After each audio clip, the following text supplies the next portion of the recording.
Hello, everybody. Welcome to another quick video. Today, we're going to be talking about SPY and particularly trading SPY. And if you're into options, this would be a viable approach.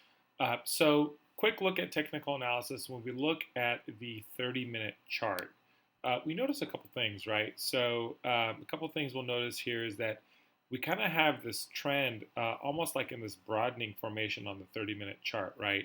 So you see that it continues to make these higher highs and then these lower lows in a consistent manner. And if we look back, couple of days, couple of weeks, we see that the market tends to have this structure, right? Pretty consistent structure where it makes these higher highs and higher lows.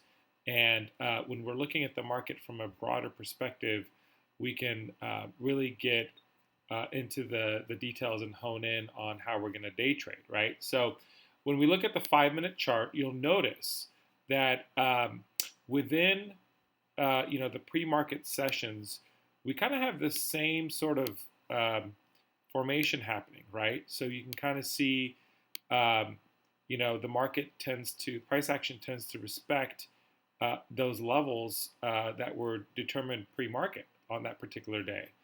And if we go back and just kind of, take a few of these and take a quick look, you can kind of see that for the most part, and I'm on TradingView using Heikin-Ashi candles. For the most part, at least here, you can almost predict with relatively precise accuracy, the market open on how to trade that on the 5-minute chart. You have an entry here, you have an entry here. And again, if you go back on any particular day, you can kind of test this out, right? And you can kind of see that the market itself kind of respects these levels, right? In any way, shape, or form that you look at it. In this case, this has been a good buy or call opportunity all the way up to the upside. And if you notice, this other blue line is from that 30-minute chart that we were just looking at, right? So here I am just kind of making these, daily, intraday formations. And you can see overall, the overall trend when it gets to the top of this kind of larger broadening formation, the price tends to come back down. Looks like it retested it here. And again, price came back down. And then this was today. This is, of course, October 6th. Now, if you go in a little deeper, right? So if we take a quick look here, and let's just kind of test the theory bouncing from the bottom of the overall larger pattern, right? Same sort of thing, right? So if you take that pre-market, you set, your lines for the day, right?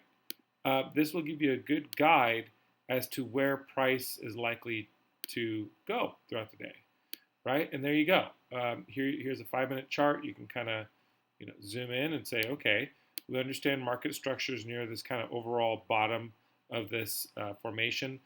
Pre-market, it looks like it bounced up, and you can kind of say that, okay, it looks like the overall trend for the day is likely to be bullish. And market opens kind of mid-range. We don't trade in the mid-range, right? Wait for it to test that area. And then it looks like, it took a few minutes there, but, this strong bullish candle, this would be a good entry right here. And then you kind of, scale out or ride it all the way up to the top. When you get to the top, you'll eventually take your profits either by scaling out mid-range or all the way up at the very top. And then as the day goes on, we're kind of watching SPY here again on the 5-minute chart. Price tends to kind of come back down, eventually touches the bottom support for the intraday level, and then slowly works its way back up before coming back down and touching that level again.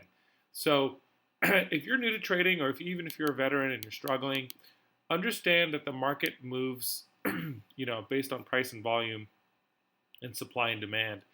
And quite honestly, your supply and demand rectangular figures don't really work. What really works is the broadening formation, and the broadening formation is, again, these higher highs and higher lows until this trend is broken and you create a new trend. But it's great to start at the 30-minute chart and then drill down into your 5 minutes. Open up your pre-market and take a look at the 5-minute chart, set your intraday charts, and trade off of those.